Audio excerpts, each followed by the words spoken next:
It's a great pleasure to welcome our friend, the Emir of Kuwait, to the Oval Office. إنه من دواعي سروري بأن أرحب بصديقنا أمير دولة الكويت في المكتب البيضاوي في البيت الأبيض. Kuwait's one of our most important partners in the region, and we have a very strong bilateral defense agreement, as well as working together on a whole range of economic and social and security issues.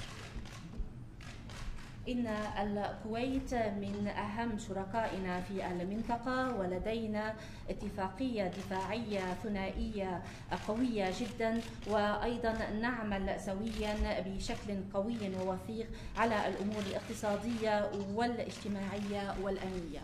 We had the opportunity to discuss a wide range of issues. لقد تسنت لنا فرصة بحث عددا من القضايا.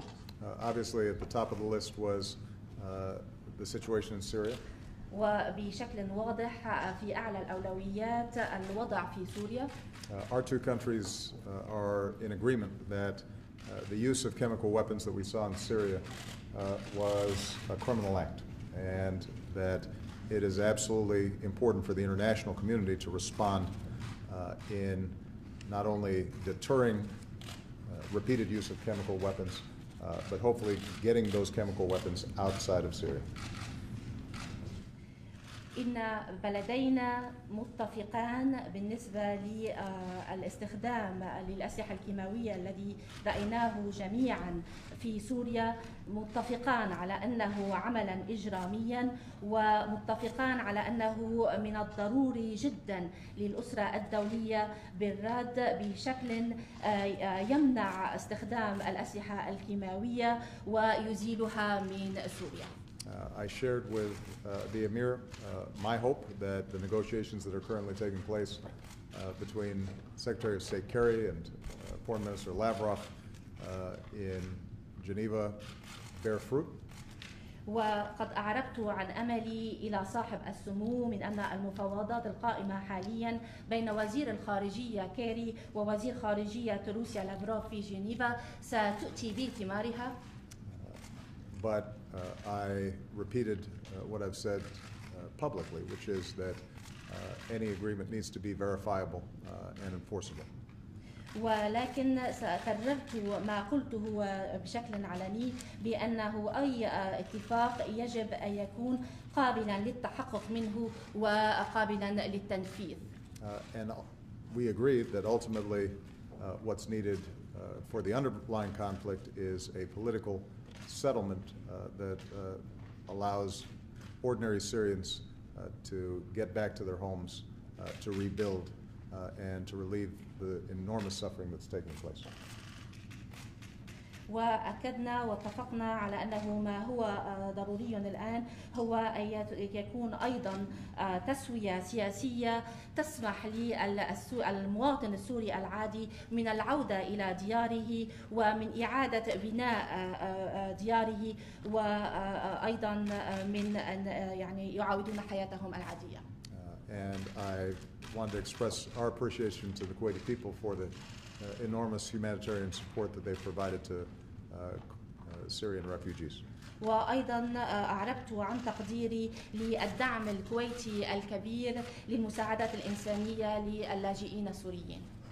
We also had an opportunity to discuss other regional issues, for example, our continued efforts to facilitate negotiations between the Israelis and the Palestinians and arrive at a peace deal in that part of the world. وأيضا بحثنا في عدد من القضايا الإقليمية الأخرى، ومنها الجهود المتواصلة من أجل تسهيل المفاوضات بين الإسرائيليين والفلسطينيين من أجل التوصل إلى إحقاق السلام في هذه الناحية من العالم. We appreciated the Emir's wisdom in engaging with the government of Iraq and helping to improve and create peaceful relations between Kuwait and Iraq. وأيضا نقدر وقدرنا حكمة صاحب السمو في الانخراط مع حكومة العراق من أجل تحسين العلاقات مع الحكومة العراقية. And we also discussed ways that we can improve the economic prospects for people in the region, in countries like Yemen, for example, that are experiencing great challenges.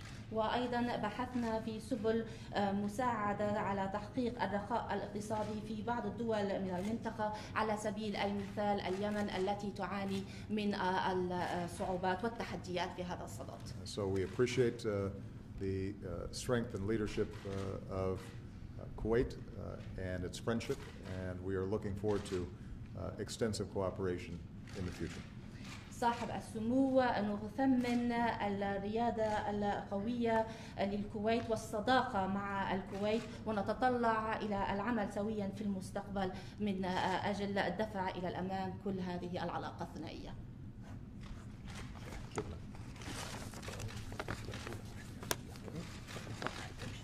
أتقدم بالشكر لفخامة الرئيس أوباما على حسن الاستقبال وكرم الضيافة، ويسرني أن أشيد بالمباحثات المثمرة والبناءة التي جرت بيننا وبين فخامة الرئيس، والتي شملت جميع المواضيع المتعلقة بعلاقتنا الثنائية، حيث جددنا العزم على توثيقها تحقيقا لمصلحة البلدين. I would like to extend my heartfelt thanks to President Obama for the warm welcome and hospitality.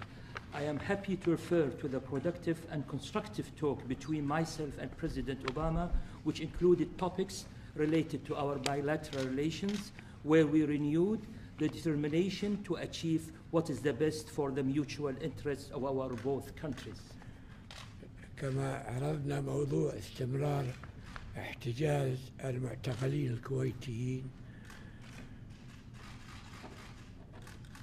وطالبت فخامة الرئيس بسرعة الإفراج عنهما على ضوء التزام الرئيس بإغلاق معتقل غوانتنامو والتعهدات التي قدمتها السلطات الكويتية. We also discussed the continued detention of the 2 Kuwaiti detainees in Guantanamo and asked President Obama to speed up the process of releasing them in line with the President's commitment of closing down Guantanamo, and also in line with the assurances given by the Kuwaiti authorities. كما أشرنا بارتياح إلى التطور الإيجابي للعلاقات الكويتية العراقية. We also expressed our satisfaction with the positive developments related to the Kuwaiti-Iraqi relations.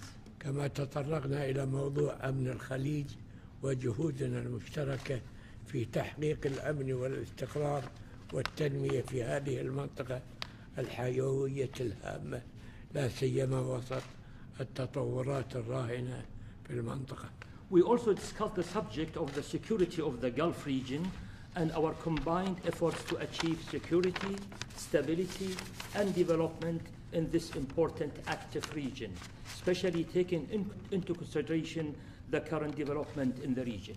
كما تطرقنا إلى موضوع المعاناة الإنسانية الشديدة للشعب السوري الشقيق، واستمرار تدهور الأوضاع الإنسانية في الداخل واللاجئين، وأشرنا إلى ضرورة تضافر كل الجهود وتسريعها في سبيل تحقيق الحل السلمي وإبعاد المنطقة عن خطر الحروب. Additionally, we also discussed the harsh humanitarian suffering of the Syrian people and the continuation of the ongoing humanitarian deterioration in Syria and suffering of the refugees, and the importance of interlacing all efforts in a speedy manner to reach a peaceful solution and keep the region free from the danger of war. وأشرنا كذلك إلى ضرورة تحقيق الأمن والاستقرار في جمهورية مصر العربية ودعم كل الخطوات البناءة لا سيما خارطة الطريق. We also discussed the importance of achieving security and stability in the Arab Republic of Egypt and support all the constructive efforts in this roadmap. كما بحثنا عملية السلام في الشرق الأوسط وضرورة تركيز الجهود الدولية لدفع المفاوضات المجمع عقدها وتهيئة كل عناصر النجاح لها واستمرار جهود الولايات المتحدة في عملية السلام. We also discussed the peace process in the Middle East and the importance of focusing all international efforts to advance the planned negotiations to create positive elements in this regard and the continued efforts of the United States of America in the peace process. Thank you. Thank you very much, everybody.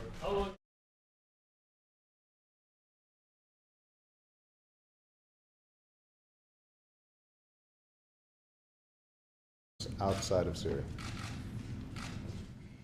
إن بلدينا متفقان بالنسبة للاستخدام للأسلحة الكيماوية الذي رأيناه جميعا في سوريا، متفقان على أنه عملا إجراميا، ومتفقان على أنه من الضروري جدا للأسرة الدولية. It's a great pleasure to welcome our friend, the Emir of Kuwait, to the Oval Office. إنه من دواعي سروري بأن أرحب بصديقنا أمير دولة الكويت في المكتب البيضاوي في البيت الأبيض. Kuwait's one of our most important partners in the region, and we have a very strong bilateral defense agreement, as well as our two countries are in agreement that the use of chemical weapons that we saw in Syria was a criminal act, and that it is absolutely important for the international community to respond in not only deterring repeated use of chemical weapons, but hopefully getting those chemical weapons. قوي ووثيق على الأمور الاقتصادية والاجتماعية والأمنية. We had the opportunity to discuss a wide range of issues. لقد تسنت لنا فرصة بحث عددا من القضايا. Obviously, at the top of the list was the situation in Syria. وبشكل واضح في أعلى الأولويات الوضع في سوريا. Working together on a whole range of economic and social and security issues. إن الكويت من أهم شركائنا في المنطقة، ولدينا اتفاقية دفاعية ثنائية قوية جدا، وأيضا نعمل سويا بشكل